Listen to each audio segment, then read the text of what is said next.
Hello students, welcome to my YouTube channel. बेटा, आज मैं पढ़ाऊंगा आपको चैप्टर 7 ग्रेविटेशन। तो चलिए स्टार्ट करते हैं। Kepler's law. केपलर ने फर्स्ट लॉ दिया था, लॉ ऑफ ऑर्बिट। इसमें केपलर ने बताया था all planet move in elliptical orbits with the sun at the one of the foci of the ellipse. जितने भी प्लैनेट हैं वो सन के चारों तरफ एक इलिप्टिकल ऑर्बिट में मोशन करते हैं और सन उस इलिप्टिकल ऑर्बिट के फोकस पर सिचुएटेड रहता है। ठीक है, ये लॉ ऑफ ऑर्बिट दिया था केपलर। अब इसमें कुछ इंपॉर्टेंट पॉइंट्स हैं जो आपको याद रखने हैं। पहला तो ये कि सन से सबसे पास वाला ये जो पॉइंट होता है इसको पी से डिनोट करते हैं और ये कहलाता है पेरिहीलियन। इसी तरीके से सन से सबसे दूर वाला जो पॉइंट होता है उसको ए से डिनोट करते हैं और ये कहलाता है एपहीलियन। इस इलिप्टिकल ऑर्बिट के दो फोकस होते हैं, F1 और F2। एक फोकस पर सन सिचुएटेड रहता है और एक ये दूसरा वाला फोकस होता है। P से A तक की डिस्टेंस कहलाती है मेजर एक्सिस। ये P से A तक की डिस्टेंस कहलाएगी मेजर एक्सिस और इसकी वैल्यू 2a के इक्वल होती है। और इसकी जो हाफ डिस्टेंस होती है इसको बोलते हैं सेमी मेजर एक्सिस और ये डिस्टेंस a के इक्वल होगी। ठीक है, P से O तक की हो सकती है, O से A तक की भी हो सकती है। ठीक है, ये सेमी मेजर एक्सिस कहलाएगी। इसी तरीके से BC डिस्टेंस कहलाती है माइनर एक्सिस। इसको बोलते हैं माइनर एक्सिस और इसकी वैल्यू 2b के इक्वल होती है। और इसकी जो हाफ डिस्टेंस होगी OB या फिर OC, ये कहलाती है सेमी माइनर एक्सिस और ये डिस्टेंस BB के इक्वल हो जाएगी। ठीक है, इलिप्स का जो सेंटर होता है उसको O से डिनोट करते हैं तो ये कहलाता है सेंटर ऑफ इलिप्स। ठीक है, इतनी बात क्लियर हुई बेटा। आगे बढ़ते हैं। अब आते हैं सेकंड लॉ पर, that is law of area. Law of area में केपलर ने बताया था कि सन और प्लैनेट को जो ज्वाइन करने वाली लाइन है वो इक्वल टाइम इंटरवल में इक्वल एरिया स्वीप आउट करती है। जैसे मान लीजिए पी से एक प्लैनेट टी डैश पॉइंट तक जाता है। ठीक है, तो इन सन और प्लैनेट को मिलाने वाली ये जो लाइन है वो डेल्टा टी टाइम में मान लेते हैं कि ये डेल्टा ए का एरिया स्वीप आउट करती है। उसी तरीके से जब ये प्लेनेट यहाँ पहुंचता है क्यू पॉइंट पर और क्यू से होता हुआ जब ये क्यू डैश पर जाता है तो उतने ही डेल्टा टी टाइम में सन पर ये इतना एरिया स्वीप आउट होगा और ये भी डेल्टा ए के इक्वल होगा। ये दोनों एरिया सेम होंगे क्योंकि यहाँ पर भी टाइम डेल्टा टी है और यहाँ पर भी टाइम डेल्टा टी है।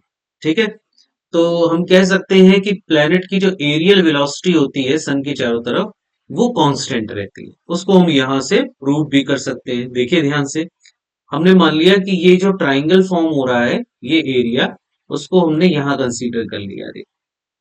ठीक है, मान लिया कि उसका रेडियस वेक्टर ये आर का है और इसकी जो ऑर्बिटल वेलोसिटी है वो v की है और यहाँ से यहाँ तक टाइम उसको डेल्टा टी लगता है तो डिस्प्लेसमेंट की वैल्यू जो होगी ये s, वो हो जाएगी v डेल्टा टी। ठीक है, तो अब हम क्या करेंगे, इस ट्राइंगल का एरिया निकालेंगे। तो याद करो क्रॉस प्रोडक्ट में जैसे दो वेक्टर, वेक्टर ए और वेक्टर बी होते थे तो इससे जो ट्राइंगल फॉर्म होता था उसका area delta A is equal to होता था half mod of A cross B.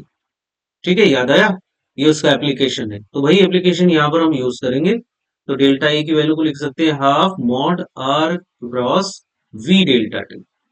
ठीक है, यहां से डेल्टा टी को इधर ले आओ तो ये delta A by delta T बन जाएगा एरियल वेलोसिटी और ये वैल्यू आ जाएगी हाफ आर क्रॉस वी के इक्वल। इसमें एक एम से ऊपर मल्टीप्लाई कर दिया और एम से डिवाइड कर दिया तो ये बन जाएगा मोमेंटम। तो ये बन जाएगा half mod R cross P upon M और आर क्रॉस पी को वेक्टर एल लिख सकते हैं, एंगुलर मोमेंटम, अपॉन 2m। अब यहाँ पर देखो राइट हैंड साइड में एंगुलर मोमेंटम ये कांस्टेंट होगा। यहाँ पर कांस्टेंट कैसे होगा उसको ऐसे समझ सकते हैं कि देखिए सन से जो प्लैनेट पर अट्रैक्शन फोर्स लग रहा होगा F, वो इसकी एक्सिस से ही पास हो रहा है। ठीक है, देखिए इसका लाइन ऑफ एक्शन जो फोर्स का है वो इसी एक्सिस से पास हो रहा है, जिस एक्सिस के अबाउट यानी सन के अबाउट जब हम एंगुलर मोमेंटम निकालेंगे तो उसी एक्सिस के अबाउट पास हो रहा है। तो F जो है वो एक्सिस के अलोंग है तो टॉर्क की वैल्यू सन के अबाउट क्या हो जाएगी, जीरो हो जाएगी। तो अगर टॉर्क की वैल्यू जीरो है तो एंगुलर मोमेंटम कांस्टेंट होगा क्योंकि टॉर्क इक्वल टू क्या होता है, डीएल बाई डी टी। तो जब टॉर्क की वैल्यू जीरो होगी तो इसका मतलब L is equal to constant होगा। तो एंगुलर मोमेंटम यहाँ पर कांस्टेंट है, टू भी कांस्टेंट है और एम मास तो कांस्टेंट हो गई प्लेनेट का। तो फिर ये पूरी वैल्यू ही कांस्टेंट हो गई। तो इसका मतलब delta A by delta T ये वैल्यू भी कांस्टेंट होगी और delta A by delta T ही कहलाता है एरियल वेलोसिटी। ठीक है, तो लॉ ऑफ एरिया में प्लैंक ने सॉरी कैपलर ने बताया था कि एरियल वेलोसिटी जो है वो कांस्टेंट रहती है। ठीक है, चलो भाई अगले पॉइंट पर आते हैं, that is law of period. Law of period में कहते हैं the square of the time period of revolution of planet is proportional to cube of the semi major axis of the ellipse traced out the planet. यानी कि time period जो होता है planet का वो T square proportional to A cube के equal होता है। ए यहाँ पर सेमी मेजर एक्सिस है। ठीक है, तो ये दोनों एक दूसरे के डायरेक्टली प्रोपोर्शनल है। अगर आपसे टी स्क्वायर और ए क्यूब का ग्राफ पूछता है तो चूंकि डायरेक्टली प्रोपोर्शनल है तो इसका ग्राफ देखो स्ट्रेट लाइन मिलेगा। ठीक है, और एक बात आपको ध्यान रखनी है कि जब भी हम क्वेश्चन सॉल्व करेंगे तो जब तक आपको इलिप्टिकल ऑर्बिट ना दी जाए तो हम सर्कुलर ऑर्बिट ही कंसीडर करते हैं। तो सर्कुलर ऑर्बिट में जो रेडियस हम कंसीडर करेंगे वो यही सेमी मेजर एक्सिस के इक्वल कंसीडर करते हैं। ठीक है, और ये इक्वेशन यहाँ पर वैलिड होती है। आ रहा समझ में? चलो भाई आगे बढ़ते हैं, नेक्स्ट पॉइंट पर आते हैं, that is universal law of gravitation. इसमें न्यूटन ने बताया था कि every particle of a matter in the universe attract every other particle with a force of that is directly proportional to the product of the masses of the particles and inversely proportional to the square of the distance between them। ठीक है, Newton ने बताया था कि कोई दो मास ब्रह्मांड में जो रखे हैं कहीं पर भी वो एक दूसरे को एक फोर्स से अट्रैक्ट करते हैं और ये फोर्स उनके मास के मल्टीपल के प्रोपोर्शनल होता है और उनके बीच की डिस्टेंस के स्क्वायर के इनवर्सली प्रोपोर्शनल होता है। तो यहाँ से रिजल्ट मिलता है proportional to m1 m2 upon R square. और ये जब प्रोपोर्शनलिटी हटाते हैं तो एक कांस्टेंट यहाँ पर आ जाता है जिसको कैपिटल जी से डिनोट करते हैं और इसको कहते हैं यूनिवर्सल ग्रेविटेशनल कांस्टेंट। और इसकी वैल्यू होती है 6.67 इंटू 10 पावर -11। ठीक है, आपको याद कर लेनी है। यूनिट इसका हो जाएगा न्यूटन मीटर स्क्वायर पर के जी स्क्वायर। ठीक है, तो कोई भी दो जो मासेस हैं m1 और m2 के कहीं पर भी रखो आर डिस्टेंस पर तो उनके बीच लगने वाला फोर्स, ये इंपॉर्टेंट फॉर्मूला है, F is equal to G m1 m2 upon R square के इक्वल होता है। ठीक है, डायमेंशन निकालेंगे तो यहीं से डायमेंशन भी आ जाएगी इसकी। ठीक है, अच्छा एक चीज का ध्यान रखना है यहाँ पर कि जैसे मान लो एक मास बड़ा हो m1 और दूसरा मास छोटा हो m2, तो भी ये दोनों एक दूसरे पर सेम फोर्स लगाएंगे। ठीक है, इतना ही फोर्स दोनों एक दूसरे पर लगाते हैं अट्रैक्शन का। तो ऐसा नहीं होगा कि बड़ा वाला मास जो है वो ज्यादा फोर्स लगाएगा और जो छोटा वाला मास है वो कम फोर्स लगाएगा। ठीक है, तो इस चीज का ध्यान रखिएगा, दोनों एक दूसरे पर इक्वल फोर्स ही लगाएंगे। आगे बढ़ते हैं, इसका वेक्टर फॉर्म क्या होगा। तो देखो जैसे m1 m2 दो मासेस हैं, इनके बीच की डिस्टेंस r है, तो मान लिया कि m1 से m2 पर जो फोर्स लग रहा है वो F21 लग रहा है। ठीक है, force on two due to one, तो F21, और ये अट्रैक्शन का फोर्स होगा इधर की तरफ। उसी तरीके से m1 से m2 पर जो सॉरी m2 से m1 पर जो फोर्स लग रहा होगा वो इस डायरेक्शन में लग रहा होगा। इसको हम नाम दे सकते हैं F12 यानी force on one due to two. अब देखिए F12 की वैल्यू होगी G m1 m2 upon R square, ये मैग्नीट्यूड आ गया। अब मैग्नीट्यूड को जब हम वेक्टर फॉर्म में बदलते हैं तो उसका तरीका ये है कि जिस डायरेक्शन में ये मैग्नीट्यूड मिल रहा है उसी डायरेक्शन में यूनिट वेक्टर से इसमें मल्टीप्लाई कर देंगे। तो देखो F12 जो फोर्स है, ये force on one due to two, ये इस डायरेक्शन में लग रहा होगा। और जो यहाँ पर रेडियस वेक्टर मिल रहा है हमको या पोजीशन वेक्टर कह सकते हो m2 का विद रिस्पेक्ट टू m1, वो वेक्टर r के इक्वल है। तो आर कैप से मल्टीप्लाई हो जाए। ठीक है, और आर कैप को हम लिख सकते हैं वेक्टर आर बाई आर। तो फाइनल फॉर्मूला बन जाएगा vector F12 is equal to G m1 m2, यहाँ पर m1 होगा into m2 vector r upon are cube. ठीक है, अब जैसे हमने F12 निकाला है वैसे ही F21 भी निकाल सकते हैं। F21 का मैग्नीट्यूड ये आ गया। अब इसको वेक्टर फॉर्म में जब कन्वर्ट करेंगे तो देखो इसका जो डायरेक्शन है वो इधर की तरफ है, तो इधर की तरफ का जो पोजीशन वेक्टर होगा वो इसका अपोजिट हो जाएगा, नेगेटिव वाला हो जाएगा, माइनस आर कैप। तो यहाँ पर माइनस आर कैप से मल्टीप्लाई हो जाएगा, तो इसको हम माइनस आर अपॉन आर लिख सकते हैं, तो ये क्यूब बना देगा नीचे। ठीक है, तो ये फॉर्म बन जाएगा G m1 m2 upon are cube और ब्रैकेट में माइनस आर।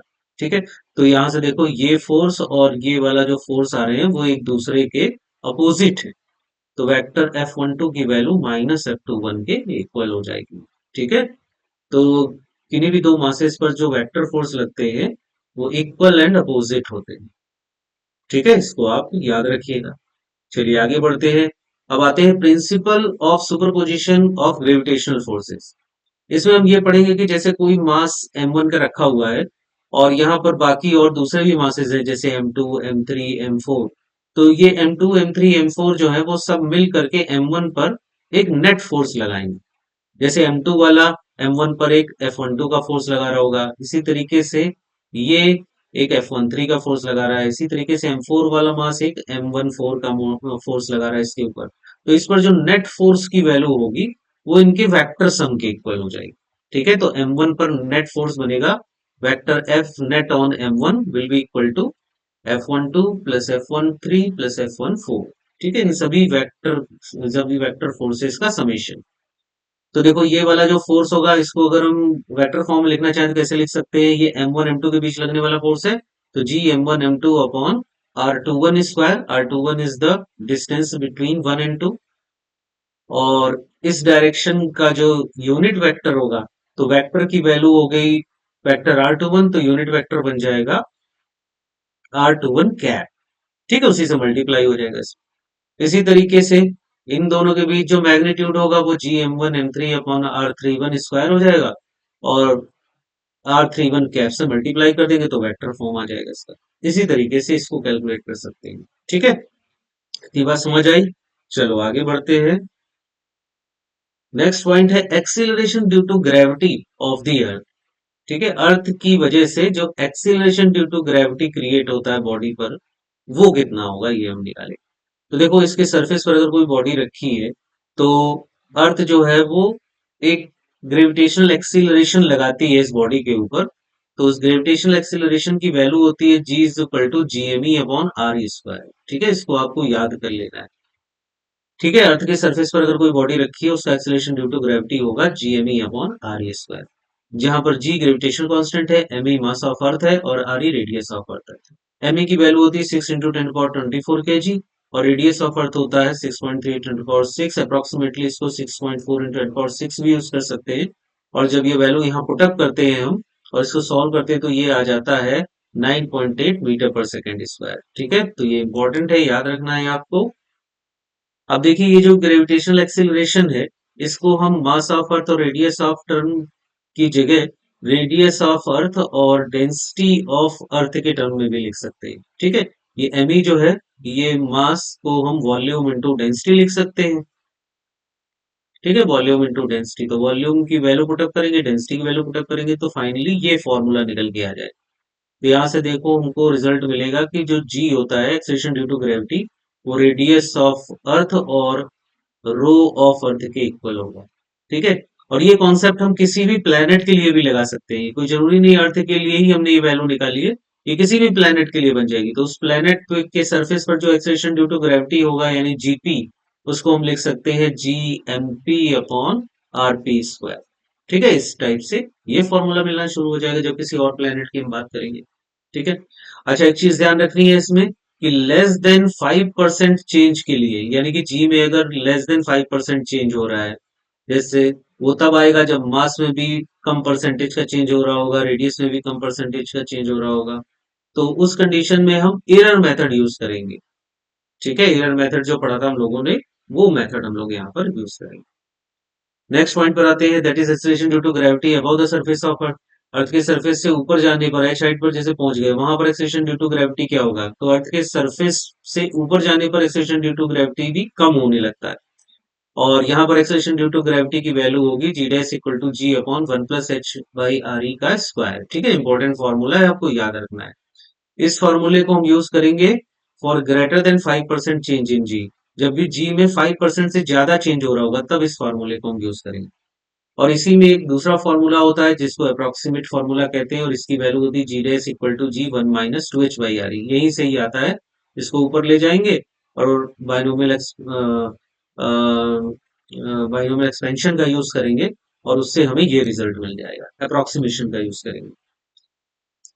ठीक है, तो ये रिजल्ट हमको मिलेगा और ये रिजल्ट हम यूज करते हैं for H very very less than R E के लिए। ठीक है, और ये तब यूज करेंगे जब 5% से लेस चेंज हो रहा होगा जी। ठीक है, परसेंटेज चेंज निकालने के लिए देखिए ये तरीका है, इसमें इस कंडीशन में देखिए ये फॉर्मूला निकल के आएगा, जी डैश इक्वल टू जी को अंदर मल्टीप्लाई कर दिया और फिर इसको थोड़ा सॉल्व किया, जी माइनस जी डैश को डेल्टा जी लिख दिया, तो यहाँ से फ्रैक्शनल चेंज इन जी आ गया हमारे पास 2h/r, और इसमें जब हम 100 से मल्टीप्लाई कर देंगे तो परसेंटेज चेंज इन जी आ जाएगा। तो परसेंटेज चेंज इन जी, ये इंपॉर्टेंट फॉर्मूला आ गया हमारे पास, डेल्टा जी अपॉन जी इंटू 100, 2h/r इंटू 100। ये तब यूज करेंगे फॉर्मूला जब लेस देन 5% चेंज हो रहा हो। ठीक है। Next point, acceleration due to gravity below the surface of earth. Earth के सरफेस के अंदर अगर हम डी डिस्टेंस चले जाएं तो फिर एक्सीलरेशन ड्यू टू ग्रेविटी कैसे चेंज करता है। तो यहाँ पर मान लेते हैं acceleration due to gravity G dash हो गया, तो इसकी वैल्यू होती है G dash equal to G 1 minus D by R. D यहाँ पर डेप्थ की वैल्यू है, R is the radius of earth. ठीक है। परसेंटेज चेंज इन जी जब हम निकालेंगे तो उसको ऐसे लिख सकते हैं, delta G by G into 100 equal to D by R into 100। ठीक है, जैसे ये ऊपर वाला फॉर्मूला हम लोगों ने कैलकुलेट किया था, बिल्कुल वैसे ही इस जी को अंदर मल्टीप्लाई करके फिर री अरेंज करके ये फॉर्मूला हम बना सकते हैं। ठीक है, तो ये फॉर्मूला आपको परसेंटेज चेंज के लिए याद रखना है। अच्छा, अब देखिए अगर मान लीजिए आपसे पूछे कि सेंटर से लेकर के सरफेस तक और सरफेस से बाहर जब जाते हैं तो जी कैसे वेरी करता है। अभी अभी हम लोगों ने देखा है ना कि डेप्थ में ये केस होता है। तो डेप्थ में देखो सेंटर से जो डिस्टेंस होगी उसमें जो आर की वैल्यू है, अगर इसको हम जीरो कर दें तो बिल्कुल सेंटर पे पहुंच जाएंगे। तो सेंटर पर जी की वैल्यू क्या हो जाएगी, जीरो हो जाएगी। ठीक है, यहाँ पर देखो डी की वैल्यू आर ई के इक्वल हो जाएगी, तो R E by R E one, one में से वन गया तो जीरो, तो जी डैश की वैल्यू जीरो आ जाएगी। तो सेंटर पर जी जो होता है वो जीरो होता है। उसके बाद जैसे जैसे हम सरफेस पर आते हैं तो जी इंक्रीज होता है, यानी कि यहाँ पर जो जी होगा वो प्रोपोर्शनल टू आर होगा, directly proportional to are from centre to surface. और उसके बाद जब सरफेस पर आएंगे तो जी मैक्सिमम हो जाएगा, यहाँ पर जी की वैल्यू मैक्सिमम होती है। ठीक है, मैक्सिमम होता है सरफेस पर। और फिर जैसे जैसे ऊपर जाते हैं जी फिर से कम होना शुरू हो जाता है, डिक्रीज करता है। तो उस टाइम फिर 1/r² से डिक्रीज करता है। तो जी डैश का अगर हम ग्राफ बनाए आर के साथ, डिस्टेंस के साथ, तो देखो जब आर की वैल्यू जीरो तो जी भी जीरो होगा, और जैसे जैसे सरफेस पर हम आएंगे तो डायरेक्टली प्रोपोर्शनल टू आर, तो ऐसे स्ट्रेट लाइन बनेगा। और फिर उसके बाद जी प्रोपोर्शनल टू 1/r² से डिक्रीज करेगा, तो ऐसे हाइपरबोला बनता हुआ जाएगा। ठीक है, समझ आया बेटा सबको। आगे बढ़ते हैं। Effect on G due to rotation of earth. Earth जब अपनी एक्सिस पर रोटेट करती है तो उसकी वजह से भी इफेक्ट पड़ता है जी के ऊपर। तो जी कितना चेंज हो जाता है उसका आपको डायरेक्ट फार्मूला ये याद रखना है, G dash equal to G one minus sorry G dash equal to G minus R E omega square cos square lambda. ठीक है, जी यहाँ पर सरफेस पर एक्सेशन ड्यू टू ग्रेविटी है, आर ई रेडियस है अर्थ का, omega इसकी angular velocity है, जितनी एंगुलर वेलोसिटी से ये अर्थ रोटेट कर रही है। और कॉस स्क्वायर लैम्डा में लैम्डा कहलाता है लैटिट्यूड। ठीक है, ये लैटिट्यूड एंगल है, लैम्डा यहाँ से जो बनता है। तो लैम्डा की वैल्यू देखो इक्वेटर पर जीरो हो जाएगी बेटा, है ना, ये बॉडी अगर यहाँ आ गई तो ये लैम्डा की वैल्यू क्या हो जाएगी, जीरो। तो लैम्डा जीरो एट इक्वेटर, और यहाँ पर जी की वैल्यू जो होगी वो मिनिमम होगी, और ये value G minus R E omega square के इक्वल होगी। ठीक है, इतनी मिनिमम वैल्यू मिलेगी इक्वेटर पर। उसके बाद लैम्डा की वैल्यू अगर 90 हो जाती है तो हम कहाँ पहुंच जाएंगे, पोल पर। ठीक है, जब 90 हो जाएगा तो 90 का मतलब कहाँ पर होंगे हम, पोल पर होंगे। देखो ये लैम्डा ये 90 डिग्री जब हो जाएगा तो हम यहाँ आ जाएंगे पोल पर। तो पोल पर जो जी की वैल्यू होगी वो मैक्सिमम होती है, G minus R E omega square cos 90 की वैल्यू जीरो, तो पूरा टर्म जीरो हो जाएगा, तो जी मैक्सिमम जी के इक्वल आ जाएगा। ठीक है, और उसमें क्या आ रहा था, G minus R E omega square, यानी इतना कुछ कम हो रहा था, तो जी मिनिमम यहाँ पर जी मैक्सिमम, तो पोल पर जो जी होता है वो मैक्सिमम होता है। ठीक है, तो आपको याद रखना है कि G at pole is greater than G at equator. ठीक है, एक और इम्पोर्टेंट पॉइंट है इसमें, नोट करके, if rotation of earth stops, अगर मान लीजिए अर्थ रोटेट करना बंद कर देती है ना, ओमेगा उसका जीरो हो जाएगा, तो एक्सेशन ड्यू टू ग्रेविटी जो है वो इंक्रीज कर जाएगा सभी प्लेसेस पर। ठीक है, इंक्रीज करेगा, क्योंकि जैसे ही ओमेगा जीरो हुआ, ये ओमेगा जीरो हुआ तो भी तो ये पूरा टर्म जीरो हो जाएगा, है ना, तो जी की वैल्यू जी मैक्सिमम के इक्वल हो जाएगी। ठीक है, सब जगह जी बढ़ जाएगा, है ना, मतलब कि यहाँ पर सब जगह जी बढ़ जाएगा, यहाँ भी यहाँ भी यहाँ भी यहाँ भी यहाँ भी। लेकिन जो पोल वाली कंडीशन है वहां पर कोई चेंज नहीं आएगा, क्योंकि पोल पर पहले से ही मैक्सिमम था। ठीक है, तो उतना ही बन जाएगा सब जगह, तो पोल पर कोई चेंज नहीं आएगा। ठीक है, तो कह सकते हैं if rotation of the earth stops then acceleration due to gravity is increases at all places on the earth except the poles. ठीक है, क्लियर हुआ बेटा सबको? ओके, तो बेटा आज इतना ही रखते हैं, बाकी फिर नेक्स्ट टर्न पर इसके आगे हम लोग पढ़ेंगे variation in g due to shape of the earth. Okay, तब तक के लिए बेटा बेस्ट ऑफ लक।